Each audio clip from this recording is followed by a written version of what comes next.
and welcome to the Summoned Realms podcast. Welcome. Featuring myself, Adrian Finn, and Joseph Bully. We're on episode 4. I believe it's episode 4. It is episode 4, yeah. So, I'm also, before we go ahead, I am going to say, because we were discussing it a little bit before, I do acknowledge that we haven't really talked about architecture very much. I'm going to put my hands up and say, first of all, I love video games just as much as Joe, so I have absolutely no problems talking about just video games for now. But also, I've been extremely busy, not a great excuse for a podcast, as I say, well, I've been busy. But at the end of the day, once a bunch of my timetable starts to sort itself out, I want to do a serious deep dive on which an we architectural will. thing. We definitely will. I think one of the things is talking about video games it's a lot easier. It's a lot more of a chill conversation as well to some extent. Well, it doesn't necessarily have to be that. My actual thinking is more that Joe here is the one who's you've been great at getting the articles together. I appreciate that. And then we just have conversations about video games anyway, and so we've got the first part where you bring up really interesting articles, then the second part we've got something we can talk about for ages. But anyway, that's the point. So if you did come here primarily for the architecture, we will be getting around to that, but for now just enjoy the video game chat, of which there will be a lot today. So, yeah, we've got a couple of articles we want to talk about before we get into the main meat of the podcast of today's episode. So one of them is, as of today's date, which is the 11th of the 10th of October,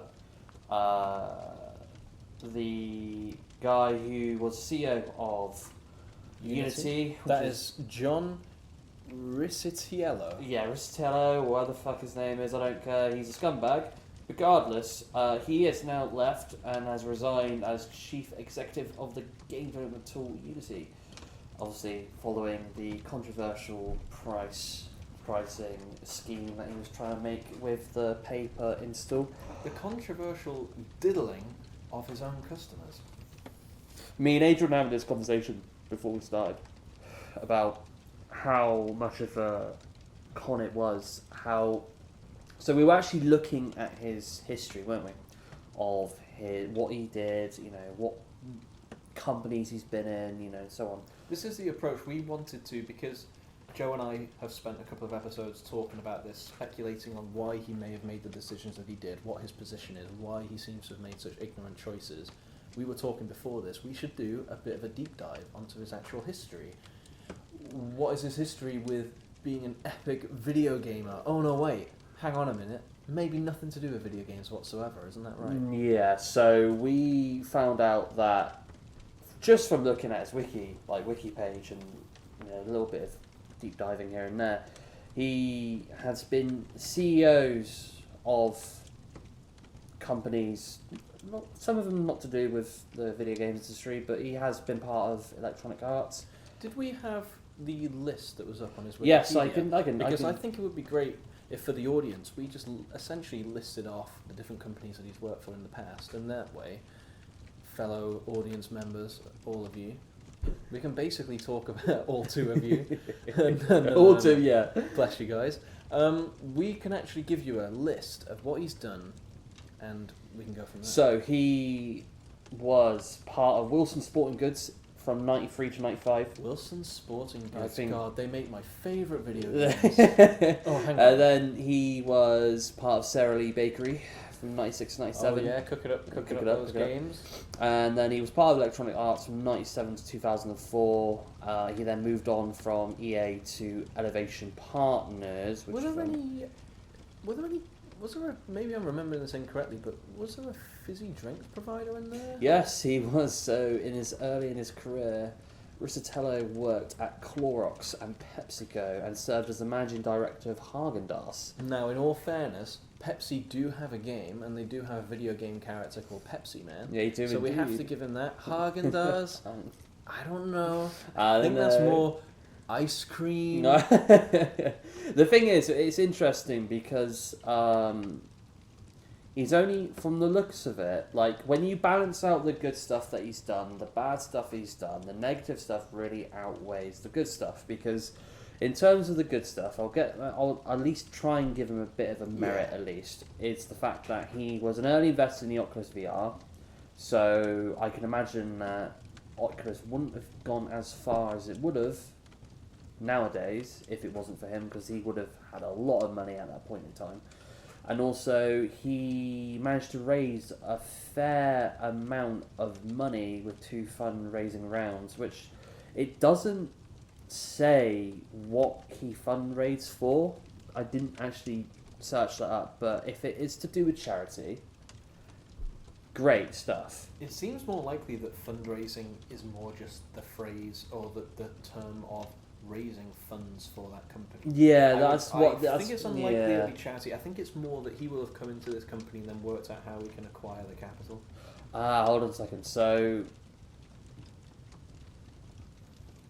there we go. Like, it makes sense now. Okay, so with Unity, he did 2 fundraising rounds, which was going into the Unity software. It may have also been, pardon me for interrupting constantly, but he may have also, in terms of the fundraising, that could be floating the company on the public stock market. Because that is a way of raising funds. Yes, definitely. Yeah. It's interesting because even though that he had those kind of good, slight good things about him, the bad outweighs the good, because, I mean, look at how he has portrayed himself, and in the last fucking month, he's a money scoundrel. Basically, he wants to scavenge more money out of, and the world is already suffering a fucking massive economic decline at the moment. Look at England, United Kingdom. Look at America. Both countries are suffering massively with, especially with the real life shit that's going on, and the Ukraine-Russian war is hitting it quite hard. We've just heard what's happening in Gaza. Yeah, exactly. So even the stuff in Israel and the Gaza Strip is also going to be massively affecting us in the next couple of months leading up to it. Leading up to the end of the year. The thing is, though, is when you've already got such a successful software and you start then asking for a bit more money, you kind of just go just fuck off. You don't need it, but no matter what, you do want it. Do you know what I mean? This is where our perspectives differed, isn't it? Which is what we were talking about earlier, is that you can obviously take it from the moral perspective of why are you just trying to pinch these pennies all the time? Yeah. Why are you trying to do that? Isn't your focus to have a healthy business that maybe gives something good to the world? That's always a perspective. Yeah. But for me, as we were saying before, is that the fact of the matter is that I think technically was it that he retired and without giving a reason. Yeah. He gave a statement saying, it's been an honour to work here, blah, blah, I've met so many great people, blah, blah. But at the end of the day, holding him to his job, which is to make money for the company, even if we go with that proper full-on turbo capitalism route, he has fundamentally failed here. It's interesting as well, because he has pushed Unity to be more than just a video game creating tool or video game engine. He wants people to be able to use it for other forms of business, such as construction and other forms of business like film as well. Film and even retail or even the medical department or whatever. And it just seems a bit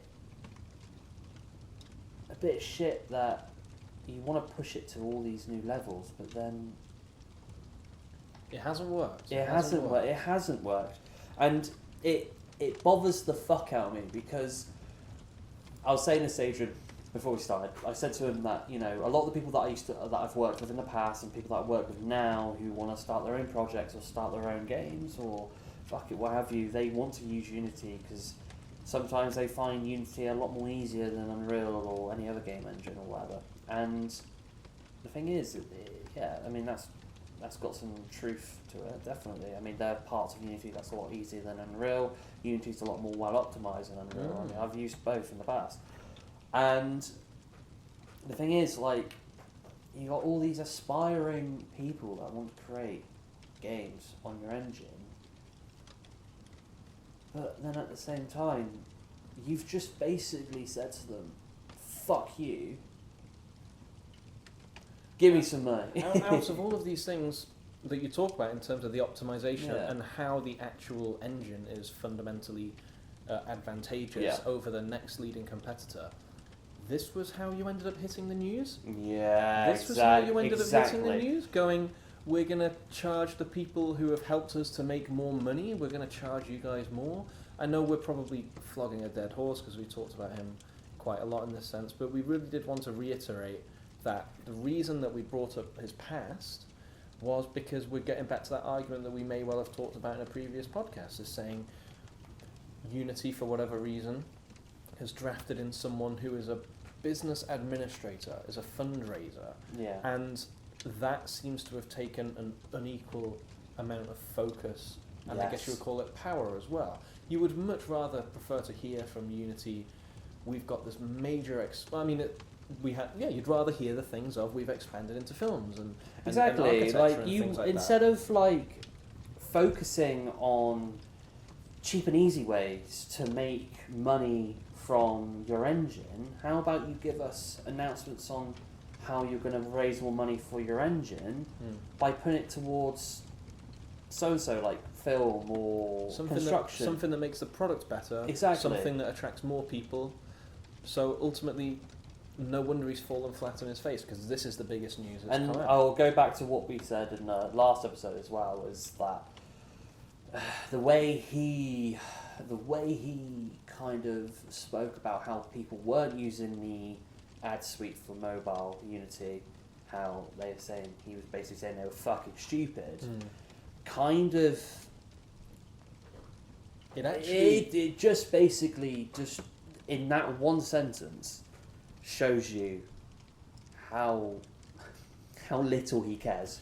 It also, it also sets the tone, Yeah. similar to how this was the biggest news, is that his attitude towards people who have declined the opportunity to raise funding through adverts on their mobile games, and his approach to it by saying they're stupid, it's basically completely neglecting the perspective of maybe the audience's experience, the gamer's experience, or the software producer's approach. It's just, why aren't you making more money? And this is what I was saying before, is when you look at the amount of millions of dollars that have come through him. Do you know what? And he no could have wonder he worded thinks it. like that. He could have worded it so much better as well. He could have gone, even though a lot of people that don't use the ad suite, let's try and put this in a. He could have even more. He could just. He could could- just be more diplomatic. he and could, said, yeah. They're missing out from that. Yeah, exactly. That's perspective." what I was exactly going to say. That he Yeah. could have fucking said. He could have said that. You know, he could have said like, hey, like, you know, like, even though a lot of people don't use the ad suite for Unity Mobile, you are missing out on extra funding for your games if you were to use the ad suite. Mm. But instead, he then went for this kind of egotistical, arrogant kind of mindset and going, yeah, you're fucking retards, basically. For and you know, I won't back off from it. Like, I won't back down from that statement. He has basically said you're fucking retarded for not using it, and it's just fucking suck one. Like, literally, actually do one, because you're the type of people in the video games industry, or. Are you even part of the video games industry? Let's face facts here, right? That's a good question. Are you Let's- even part of the Let's games face fucking facts, right? How much does he really care about the video games industry if he's that so set on money? If he's that so set on calling out people for not using something that could be really fucking intrusive? We all, not all of us, but many of us work in companies where we look at the people at the very top when we get news and think, even if it's not the very top, it's just the top of your respective department, and you might see foolish statements or decisions that make you go, hey, you're not thinking about what's actually happening on the ground here, you've lost your way. We've inevitably come across video games where we've booted them up because they're the next edition. Probably people who play FIFA, for instance, who have gone, hey, you're not thinking about the video game here whatsoever. You know, you're just making this cash cow from something that works. Exactly, and do you know what? And that raises a really good point. I won't get on into it too deeply, but we take Electronic Arts (EA) into consideration here because so the Madden series in America, I mean, around the world it's big, but mainly in America. I've played the game once and I really enjoyed it. It Like, changed my view yeah. of American football. Like the Madden series back in the 2000s, you know, early 2010s, was really, really fucking good. Like even back on like the Sega Genesis and what have you, like back on like Gen 4, Gen 3 consoles and what have you, were really, really fucking good, and you know, it was fantastic. Especially when we got to the generation when the PlayStation 1 came in, the PlayStation 2 came in, you know, 360 came in. The thing is, right, is those games had such. I mean, I watched the Angry Joe show, and he actually went through a whole. I think it was like an hour-long episode of like the Madden, like the newest Madden game, and why it was so fucking shit because it is really bad. And he actually mentioned quite a few of the old titles from like the late 2000s or whatever, and there were so many features you could have, like the amount of stuff that was incorporated into the games was fantastic. And then I think either it was last year's or this year's or something like that. I think it was EA. It must have been EA. It would have been EA.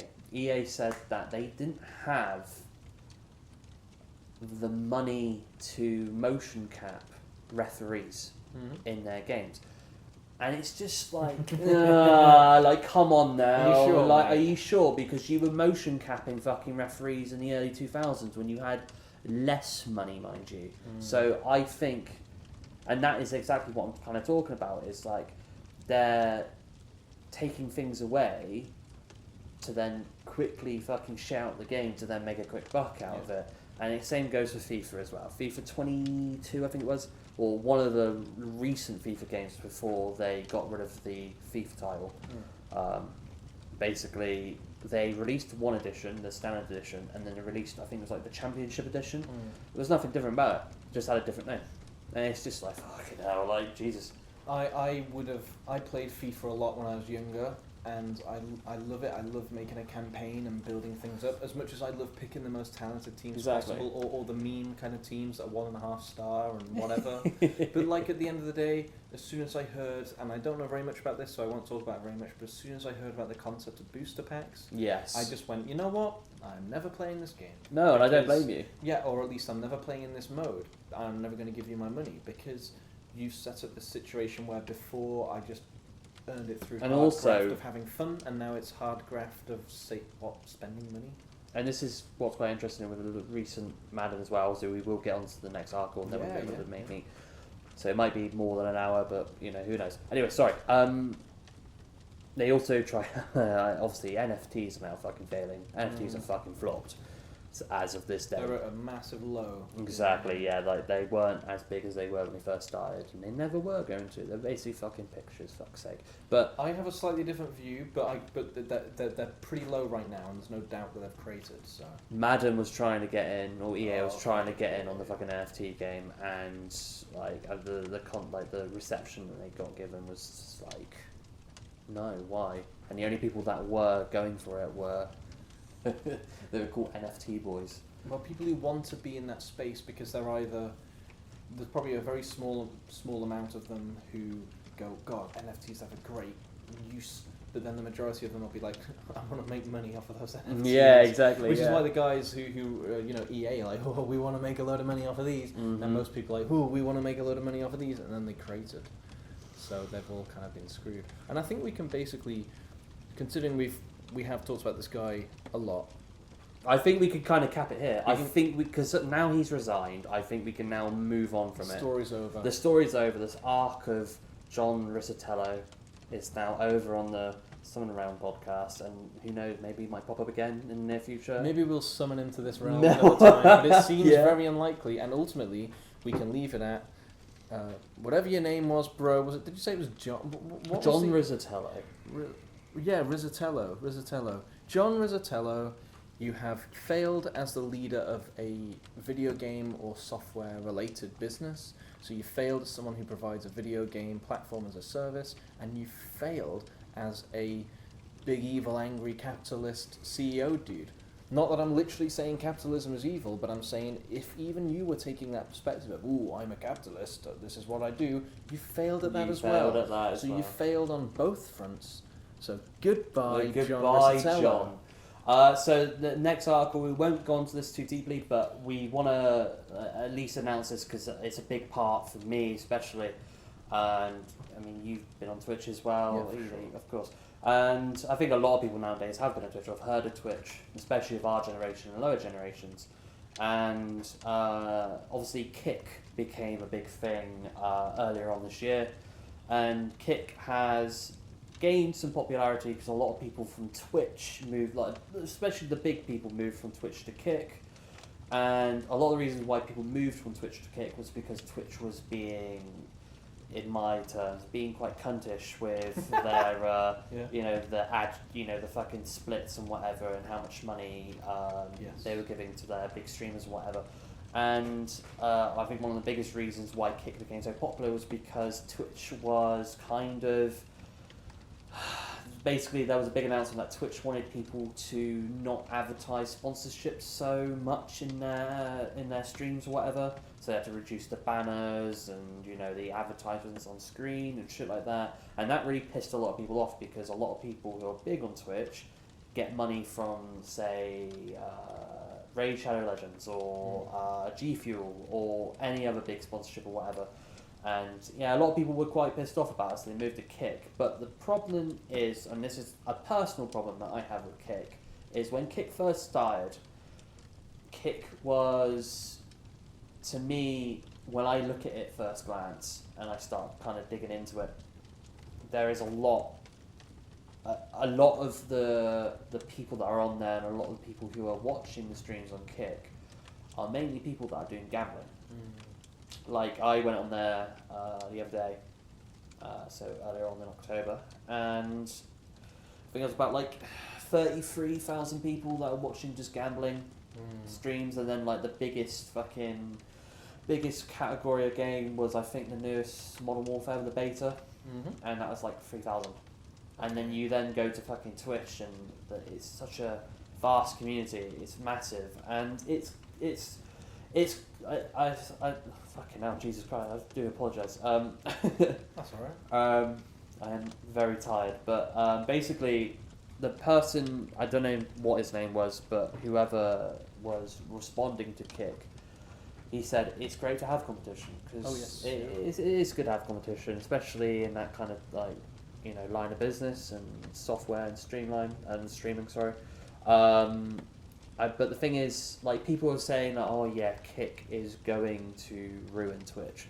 It won't, because Twitch is a staple in the streaming community. Like, everyone uses Twitch. Young people, old people, people who have just lost their job or whatever, they usually use Twitch because it's such an easy platform to use. And the thing is, in my kind of point of view, and I hope it doesn't happen because I will sound like a cunt by saying, "Oh, I want it to happen," but the same happened. There was a stream platform named Mixer, and that was going to be the next big thing that was going to take down Twitch. It didn't. Mixer ended up folding and closing its doors a couple of years ago, I think it was. I'm not quite sure, but Kick, for the time being, is doing well, especially with its gambling communities and whatever. But is it going to be as diverse as Twitch? Is it going to be as much as a community as Twitch? If you're saying that the number one game on there when you logged in that moment was 30k with a gambling game, and we'll just leave It wasn't even just one gambling game. It was literally like internet slots and shit like that. Exactly. Yeah. Exactly. If it's number one thing by that amount, if we look at it proportionally, 30k on some kind of gambling, whatever, 3k on the next biggest thing, which was like a genuine game, then it just kind of makes you feel that it seems like the guy who made Kick made it out of protest, and it seems to be working, and some major players have moved over in that community. But as you said, the diversity of it ultimately leads to whether it can sustain, whether it's actually going to hold people in the same way that Twitch has held people for years now. Yeah. They've made their decisions. They've gone, they don't want to run gambling games. They don't want to run this, they don't want to run that. And They've made their decision. one of the bigger reasons why Kick is so popular at the moment is because, well, when it first started, there was a lot of porn channels actually streaming a lot of pornography on there, which in itself was kind of a meme, but obviously people were streaming porn on there. And also a lot of people were streaming movies and local, like the national sporting events and stuff like that, illegally, mind you. So, like one of the biggest ones I saw was AEW, the wrestling promotion in America. They were streaming all the episodes and fucking what have you. But yeah, so I hope Kick does well. Me as a streamer, personally, will I ever use Kick? No, because I've cemented myself on Twitch. And my community knows I am on Twitch. But yeah, again, hope Kick does diversify. I hope it does kind of get out of that big pocket of the gambling scene, because at the end of the day, like, I feel like Kick could be, well, more diverse and less kind of money driven. In its current state, from how you describe it, it still sounds like it's defined itself as a protest platform. Yes, it massively so. So it's still, in its own way, just reactionary to the Kingpin, and that's why it's important that it diversifies. And there's all sorts of instances in life or in other companies where if you end up defining yourself by only being in protest of the main company, you will probably make a decent amount of money and you've started something that people are going to hold you with. But who's to say that you're actually going to hold anyone for a long time? Because once the protest dies down and people kind of get bored of the drama-related thing, have you got anything left? I mean, it just, even then, you can even move on to the whole part of like, this is my personal opinion and there's people who disagree, but I'm personally glad that I don't gamble. And I feel like that was just something that kind of got into my head, mainly from my dad. Because as much as my dad and I used to like sit there and watch a lot of sports, we would get into watching the sports. We would generally watch the football teams we wanted to watch, which was Liverpool and Bolton Wanderers. But we would still sometimes watch other games that maybe were related in terms of the table and things. And no matter how much we watched, we still did not stick money down. And we never even talked about sticking money down. And that's my kind of understanding of gambling. I mean, okay, I've been to casinos once or twice, but even then, you know, I've got friends who will put a lot of money into betting on the football, or they'll put a lot of money into the casino, and I'm just so glad that I use the casino once a year as a cultural thing. I go, I mean, I even learned this from, I was playing the Final Fantasy game that's on the 3DS, which I don't think is actually called Bravely Default. Yeah. So Bravely Default has a lot of different character classes. So you naturally your rogue, your mage, paladin, whatever you want to call them, whatever they are. But one of them was like something like Moneymaker or something. and it was essentially what it was you can use your coins, just your like, you know, not in-game currency as in buy game currency like some bloody EA crap. It was literally just like, you know, you earn currency from finding items, selling them, doing quests. And so they turned that into a power-up for one of your characters, and he would use his money to attack. I don't know, he'd use his money to attack people, and that kind of made me think of it in terms of like, that kind of gambling side is like, it's his own little aspect, it's his own little culture, in the same way that there's a culture behind mages and witchcraft. There's massively, a culture behind swords and shields and armor. So I just, that game, oddly, I didn't expect to bring that game up at all today. No, it cemented this concept in me, you know. It's one of those things where the only time I've ever gambled in terms of gaming or whatever is I may have spent, I think the most I've spent on a game in terms of anything that involves like loot boxes or anything like that would probably be, I probably spent about under £100 throughout 4 or 5 years on Counter-Strike Global Offensive, just to try and unbox like a knife. Counter-Strike, Counter-Strike Global Offensive, so CSGO. To try and unbox like a nice knife that you could then sell on the Steam market for like a massive amount of money, or like a really nice skin for an AK or something like that. And that's the only time I've ever gambled like that in a game. And then in terms of culture and just having fun is at arcades. Just don't get me wrong, you can take that and go, oh, that is a bit of gambling, but you're not doing it to then make money back. You're not going like, fuck it, put loads of money down, I want to make money back. You're going to an arcade to enjoy yourself. You're basically just playing a more expensive video game for a short amount of time. Yeah, and which is a fun thing. And there's a unique thing that comes Exactly, out of that, which is but different from your other video game. If, I thought it was quite sad because on Kick there was one guy who was streaming on there, and I think I actually mentioned this to you a couple of weeks ago, is that there was a guy who was doing a stream on there, and he lived and slept through gambling. Oh yeah. So he would do this massive, literally he'd do loads and loads of hours of gambling, right? And he'd sleep, but his stream would still be on whilst he was asleep. And then he'd wake up and then do more gambling. And it's just that's dangerous. Obviously it's dangerous to him, but then it's also just fucking hell, is that what I want to go to when I see when I watch a stream? When I watch a stream or when I see a streaming platform. And how many of those people are watching him with some kind of... by the way, I just wanted to say this anyway. I'm not outwardly denouncing people who do this. No, definitely not. If you're getting fun out of these particular types of games, and if you have arguments in support of it, or you have perspectives, let us know. Exactly. Because this is something that obviously we're talking about to some degree of ignorance, in the sense that both of Yeah, us are basically just saying, I will never point did this that. out in terms of every single episode that we talk about on our podcast, is that, especially with the news articles and especially with things that we talk about, especially that we enjoy, is that there is going to be some ignorance to it.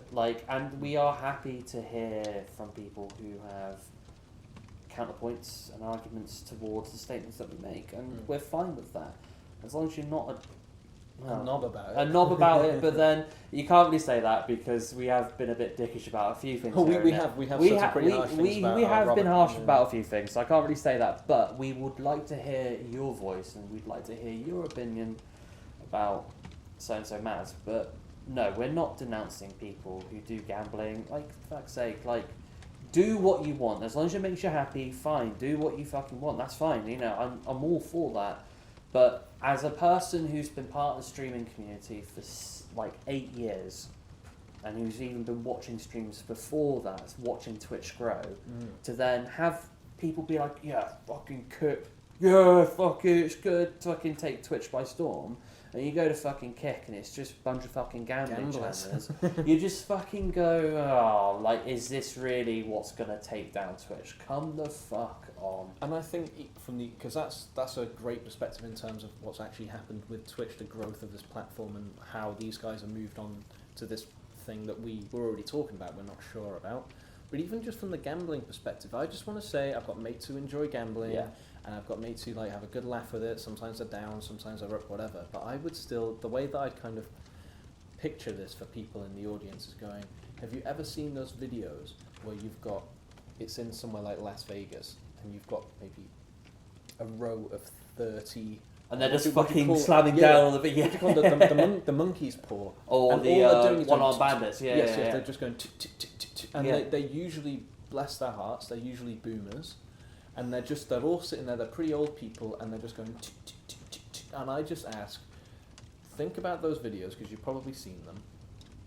Think about those videos, and then look at what you're doing with the amount of money you're spending on crates, or weapons, or spins, or whatever, and just go... Does it turn out that I might be embodying a little bit of that energy? Yeah. And if I am I going to kind of work out some kind of path where I can get my neurons fired similarly, but without my bank account draining? And also, in terms of this, just, be careful with your bank account. I've had friends in the past who have spent fucking loads of money on stocks. On gambling, on certain, features in games or anything, like the sporting betting places and shit like that. that spend thousands of dollars or pounds on, you know, betting for this, that, and the other, and then they lose it, and they just spiral into this fucking massive like state of depression. And for me, I don't want to see people doing that. You know, I want people to be responsible with doing it. It's like with drinking, or like, I don't know, smoking a joint or something like that. Or when you do drugs, do it responsibly. Don't go over the top about it. Try to keep your eyes on the aim. Try to keep your eyes on the aim. I'm doing this to have fun. Exactly. I'm doing this to hang. That's essentially why they have any adverts nowadays, like Gamble Aware. Like, when the fun stops, stop. Fucking hell, it's like a PSA. But anyway. But anyway, that's just our point. Is that, you know, on one hand, we're not trying to talk down to people for this, but we're just trying to give them a little bit of perspective and from our opinion, not in terms of talking down. And the other thing is, ultimately, is Kick going to survive just by being a kind of protest? Because it's looking like, we could be wrong, but it's looking like it's not going too far on this model. Before we get on to the main meat of the, you know, this episode here, I will say, and I will send as a send-off about Kick, throughout my time of going onto Kick and just checking it out to see what the viewership's like, what the numbers are like, it might have like kind of spiked, like obviously at the start it would have like skyrocketed in terms of a graph, but then I can imagine it's probably gone like that, and it's gone like that, and it's kind of... So it's gone a big shoot up and then it's going... Whoo, yeah, like... A little bit like Unity's. Yeah, a little bit like Unity's crab walking. Yeah. We love that. Bless them. So yeah, I think that's a good point, to move on to, I suppose, what would be the main thing. So, Adrian, yes, you went to a... Well, in the merry old land of England, there is a merry old town called Bournemouth, and that's where we are right now. Yeah. And in the merry old town centre of Bournemouth, there is a pub, and it's called the Four Horsemen Pub. And in the Four Horsemen Pub, there is a basement. And I've been into that basement a few times for like... Fuck, it sounds so fucking like a bit weird. Creepy, yeah. But you know what? It's kind of like a good place for video games to go. A little hovel down in the basement, exactly. Yeah. Like where we all live and our mothers call us for dinner or whatever, which is Where's what better? Gamers do. Where's better, right? Yeah, gamers live in basements. Exactly. We all know that. So anyway, in the basement floor of the Four Horsemen Pub, where they would normally do small intimate gigs like drum and bass or singer-songwriters or whatever, there was a guy called Adam who decided that he wanted to host a retro video games night. And unfortunately, Joe wasn't able to make it, so I ran out and I investigated it for myself. I took a few photos and I had a good chat with the guy who was running it, and it was essentially just him and his friends and a couple of other guests, and they were running this video games night where it was beautiful to walk into. I walked down to a nice, tidy place, and it's only a small basement, so it's maybe 10-15 meters running, maybe 6 meters wide or something. Just a small little cozy area, about the size of a one studio kind of apartment, a bit bigger. And down one side was a bunch of retro video games consoles, a couple of them plugged into small CRTs, a couple of them just plugged into LED screens. Yeah. On the other side was much the same thing, and at the very end was a massive TV, and it had four little just four little stools, which was set up for 4-player gaming at that end, and I'll go through the consoles. So I don't remember all of them, but on the big 4-player thing was a Nintendo 64 on the big screen. Then they had a Nintendo GameCube, they had an SNES, they had a Sega Master System, I think they may have had a Mega Drive as well. Joe might have to pull me up on some of these names and things. They had a Dreamcast with the actual shooter guns. Hey, nice. Two of the shooter light guns. On the other side, they had a Famicom. Nice. So not an NES, but a Famicom. A Japanese. I think it must have been. Yeah. They had what was it? I can't remember the other consoles except for one, which was the crowning jewel, which I want to talk about first. He had a Neo Geo there. Ooh, okay. And he told me the story about the Neo Geo, how at the time it was either $100 or £100, and that was in 1990. Not 100, sorry, 1,000. Pardon me, audience. £1,000 or $1,000, whichever one it was, in 1990. And from what I understand from that console, First of all, I don't know if this is something you would understand, Joe. It went over my head, but apparently it wasn't top-loaded. It was front-loaded. I don't know what that means. Well, an example of a top-loaded to a front-loaded console would be I think, if I'm not mistaken, I'm probably incorrect on this, but there were two types of NES consoles. I think, yeah, so there was two types of NES consoles that released in the PAL region and the NTSC region, which is like the American regions and the Europe regions. And the top-loaded one was basically you just slot the cartridge on the top and you press the power button and it will launch up the game. Front-loaded would be the original NES, where you pop open the little like cubby hole or whatever, and you slide the cartridge in, and then you push it down, close the dust cover, and then you turn on the console. It then launches the game. A modern day example would be the PlayStation 3, where you had the first edition piano. This is a good example. So another example would be the variants of the PlayStation 3s that came out. So the first PlayStation 3 that came out, the piano looking one, you'd slide this in and it'll eat it basically. So that's kind of like a front loading console.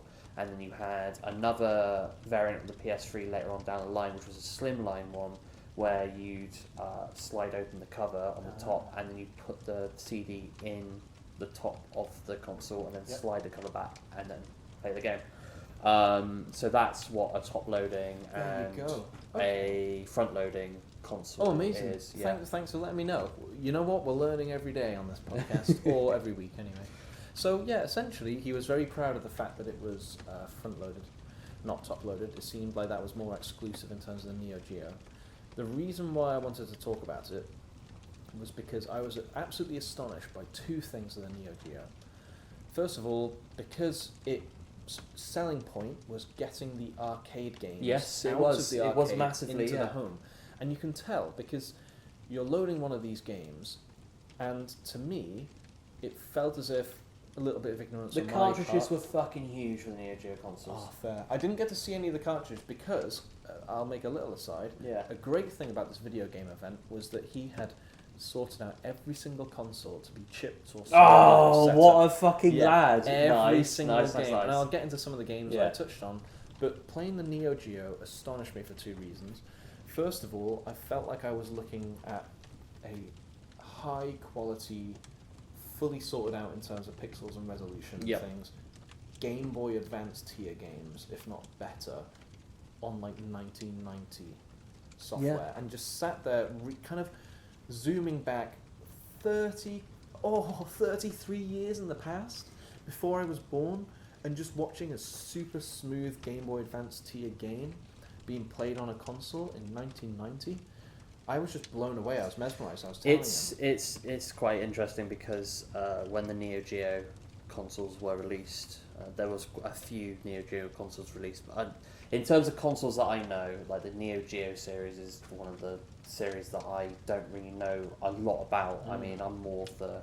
I know about a lot of the Sega systems, I know about a lot of the Sony systems, and Atari systems. But in terms of Neo Geo, I know that if you had a Neo Geo console when you were young, your parents were spending a lot of fucking money, because I think back then, fucking hell, like say when the Neo Geo CD I think was released or something like that, or the original Neo Geo console was released, the cartridges that you'd get, I think they cost you back then, like, if we're talking about in America, I think they were like $70, $80. They were fucking huge, because you were getting the arcade experience.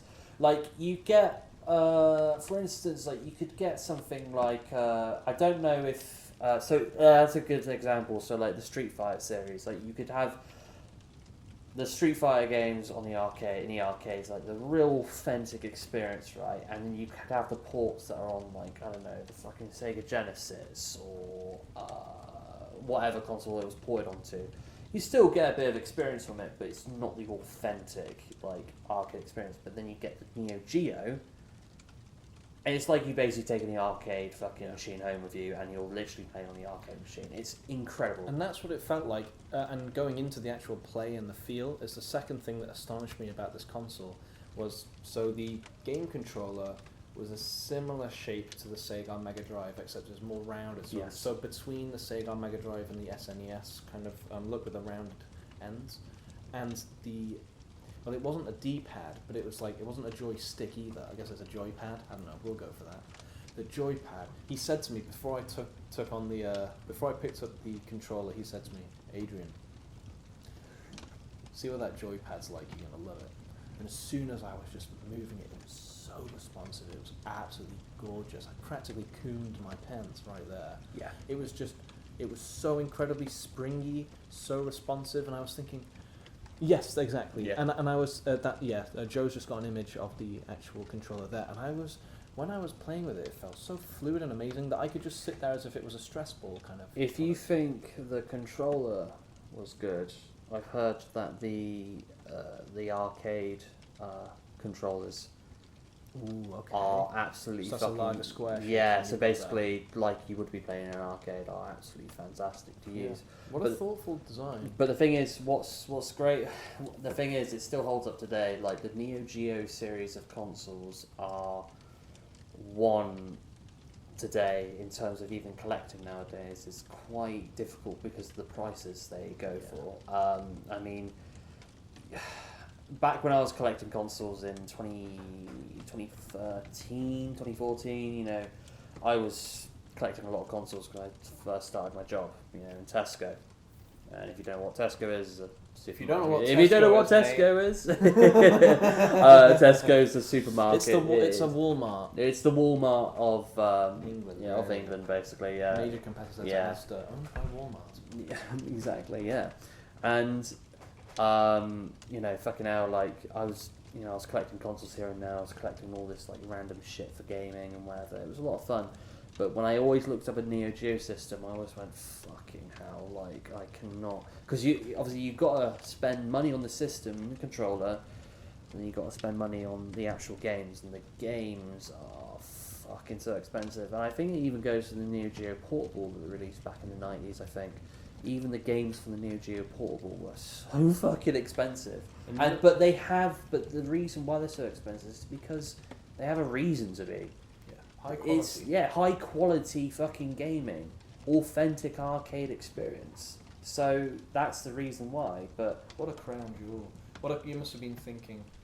You must have just been thinking, how on earth am I ever going to get a hold of that? That's what when I was playing it, or when I Yeah. saw it, even just seeing it, it's like it's mass to the actual console itself, and then the quality on the screen. I said to the guy, "This is your crown jewel, isn't it?" And he was like, "Yeah." yeah, So anyway, I will go into the games I played. So, just the amazing thing about this experience, and he is planning on doing it monthly if it's still going to hold up. I've told some of my friends, yeah, let's go down there next time. I've got quite a few friends who are interested. But anyway, it's that experience of going upstairs, grabbing a pint, and it was a reasonably priced one in town. Coming downstairs with a pint in your hand. Don't put it on the table, because the tables are very expensive with all of that stuff on there. Exactly, yeah. But ultimately, the first game that I played, I just went over to the Famicom, because I'd never played on a Famicom. I don't think I've even played on an NES. And I just went, you know what, the first game you've got to play here, it's got to be just Mario, just the first Mario. And it's kind of lovely thinking, like, when you watch people speedrun these games, or you watch people play them, or you think about how much you played them as a kid, you pick up one of these original controllers and you go, oh yeah, I'm going to show everyone how good I am. Run through, you basically fall down the first hole, and all the people, all four of them in there, just kind of laugh and go, hey, that's how it is, maybe you're not as good as you thought you were. But anyway, that was playing Mario. I don't remember them in chronological order necessarily. I played a lot of different games, but I definitely remember jumping on Super Mario, and then four of us who were in the room all played Mario Kart on the Nintendo 64, and that was quite an experience. It was hard to even see because it's like cramming four players at the same time. Still a wonderful The glory experience. days of split screen. Yeah. Let me tell you, I've had many stories about split screen. Still an awesome experience to play those four games because you do feel like you're going back in time. And then I jumped off, and there was a few games that I didn't really play, or at least I don't remember playing.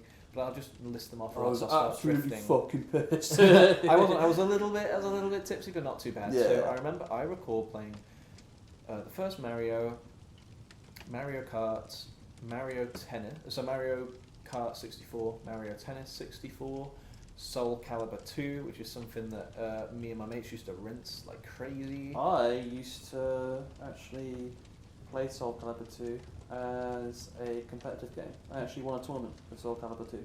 I've got to introduce you to George and Rory then. We'll see how far that goes. And then we had Crazy Taxi, Oh, which good was old fun to Crazy play. Well, actually, no, the very first game that I played when I went in there, tell a lie, it wasn't the original Mario Bros. It was, I think it was Time Crisis. Was it Time Crisis? But it was the one with the light guns on the Dreamcast. No, and there were zombies and ooh. things. It wasn't Oh Time no! If Not- it was zombies, it was on the Sega. Crisis. Dreamcast. It was definitely Sega Dreamcast would have been the original House of the Dead. House of the Dead. I was thinking it should House be of the House Dead of 1 or 2, yeah. I'm glad that the true the proper video game The guys proper here game you want to play you know. on the Sega Saturn is, if you really want a good authentic railgun experience, rail shooter, is Virtua Cop. Virtua Cop is, I mean, I've got massive nostalgia for it, but fuck me, like Virtua Cop. I mean, I've played a lot of light gun shooters, and in my top 3, it would be Virtua Cop being one of the top 3 because it's so good. So the fact you got to play House of the Dead as well, Yeah. you had a really good experience. Just because so much fun on these original consoles. Yeah. I moved over onto the SNES and played Super Mario World. There was a guy who was there who was in his 40s and had never played Super Mario World before. Didn't even know how to like dash. He was just running at it at a slow pace. And I Yeah. was thinking like, hey, there you go. He's playing it. He's playing. We were talking so much about how great that game is. I mean, obviously we were talking great stuff about all the games, and there was also this. There was a really old console that I just can't remember what it was, but it maybe it was the Master System. But there was this funny game that was really janky, and we were laughing about how janky it was, but I just can't remember what that game was called, I'm afraid. I played, I think it was some kind of Demolition Derby game as well. I can't remember what that was called. the system you're trying to think of that you played on, was it the Master System? One of them was a Master System, and then I played on something else. I just wish I could remember. What was the these controller like? clearly. I just can't remember. I should have really. Next time I go, I'll take proper photos and make a proper. I'm going to look at the photo that you sent me because I'm Yeah. curious to know. You may get it because there was one side where I did do that. But the other thing was that I've never particularly seen myself as much of a fighting game dude, apart from Melee, which we played a bit of. We had a 3-player Melee run, and it's always nice to go back to Smash Bros. Melee. We also played Smash Bros. 64, which was very fun. Ooh, But, classic. What I was saying about the fighting game in terms of just like the scrolling one, because the great thing about the Smash Bros. Series is that they combined fighter games with platforming, Yeah. and I naturally could have tuned to platforming from my experience as a kid. But I played Tekken, I think it was Tekken 2, and what I really liked about playing Tekken was that I kept trying to spam the attacks just to attack the dude, and I was like, my character won't move, he's ignoring all of my buttons, why is he doing that? And Adam said to me, it's because the way they made Tekken was to avoid spamming. Yeah, it was. And as soon as he told me that, I still struggled with getting combos Yeah. and they weren't working, and you'd have to sit down and learn them. And they were all being like, "Oh, you're so lucky. Like we had to read through books and things." And I was like, "Come on, I'm not that old, guys." But anyway, I was really satisfied from playing a nice, simple fighting game where I couldn't spam That's. because I felt like I wasn't undermining Do you know what? the And experience. that's the thing when it comes to people who have played a lot of games, you know, like Smash, for instance. You've never played Tekken or whatever, or it could be like Street Fighter. They go to Tekken. Tekken's a very interesting game because I've played Tekken a lot in the past. I used to play a lot of Tekken 3. I've played Tekken 2 a fair bit. Tekken Tag Tournament's quite a good one. I've played a couple of the newer ones. But the thing is with Tekken is it is literally all about timing. And I know that you can say that about any fighting game, but it really is all about the timing in Tekken because so if you were to press a button and your character was to punch, there is going to be a slight delay in then having to, because they almost move realistically. There you go. That's what it is. It's more like a realistic fighting game because they are having that kind of like when you go for the punch, you now have to fucking go back and then punch again. You have to wait for them to go back and then punch again. Whereas like in Street Fighter or in Smash, It's like, all just frames. it's and all stuff, literally like fast as fuck. And then you know in Tekken you do get characters who are fast, but they still have that kind of sense of realism. Like winding up the punch. yeah, exactly. And it's like one of the characters, one of the most controversial characters in the Tekken series is Eddie Gordo. Eddie Gordo, literally, you can spam his moves and you can literally kill someone or knock someone out in like fucking 4 seconds or 5 seconds because you can do some disgusting fucking combos with him. But there's still that kind of sense of reality to it, whereas like you get something like Street Fighter or even Soul Calibur to an extent, it's very fast paced and whatever. I'm not disrespecting those games at all because they are fantastic fucking game series, and I'm not disrespecting the people who haven't played Tekken and instead play Street Fighter or whatever. I'm not disrespecting that at all. It's just when you go from a game like we're just going to quickly pause because it started to rain and I left my skylight open. So I'm going to quickly close the skylight. I'm going to test out the pause on this thing. See you guys in a mo. Right, sorry about that, guys. We're back.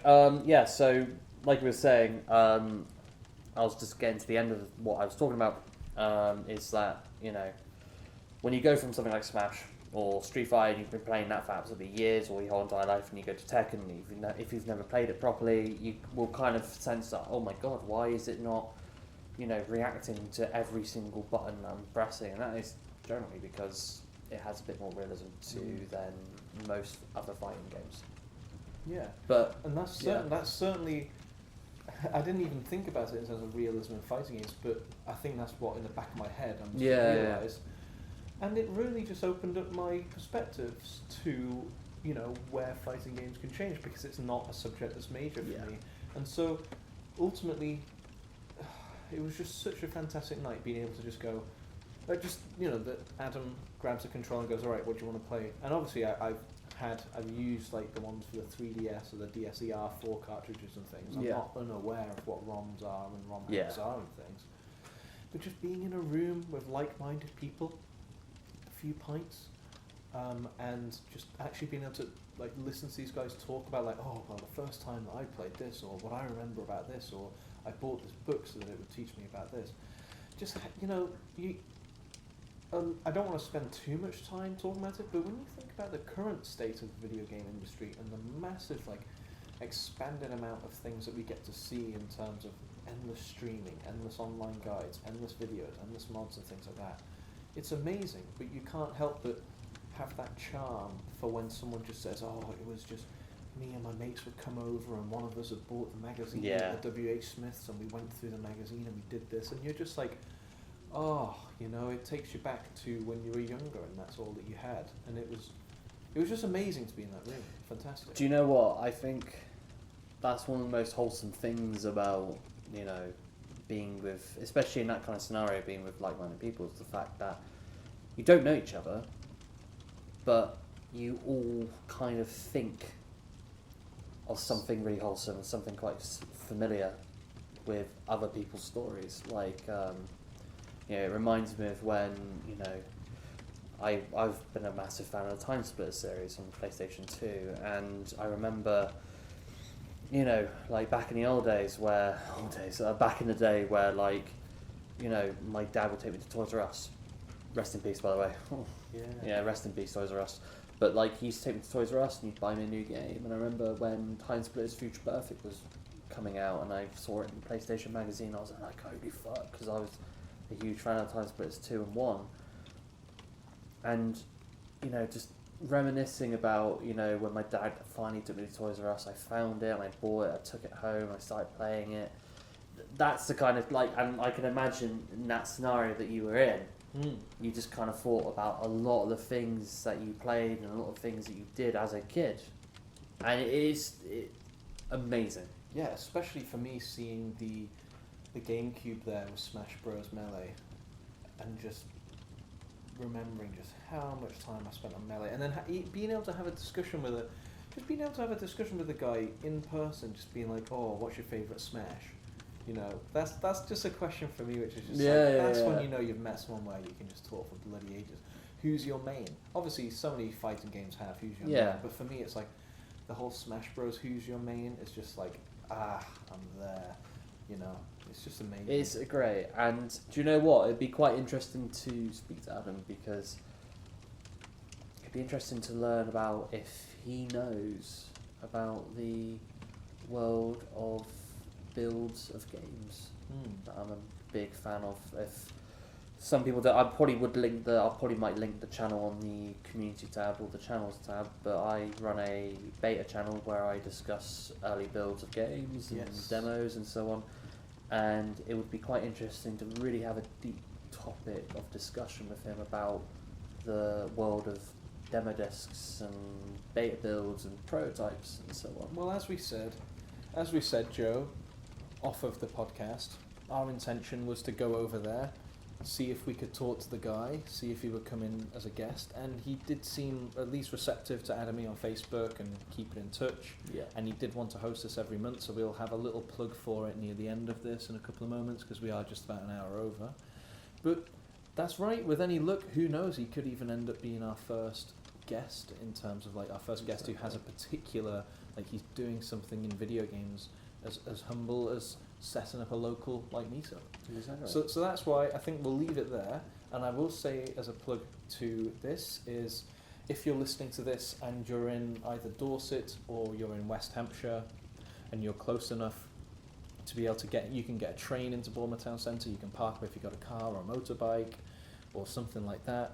And it is beginning at, I believe, 7 p.m. the first Sunday of every month at the Four Horsemen pub, 7 p.m. Oh, bloody hell. Oh, it must be people get all sorts of weird noises out here. But anyway, it was just some guy shifting the bins outside. Hopefully that didn't come through too strong on the mic. But that's the point. There you go. Once a month, first Sunday of every month, 7 p.m. at the Four Horsemen pub, £5 entry. That helps. Hopefully we see you there.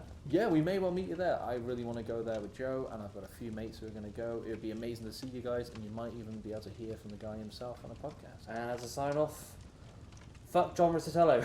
Yes. Goodbye, John. Goodbye, John. Goodbye, John.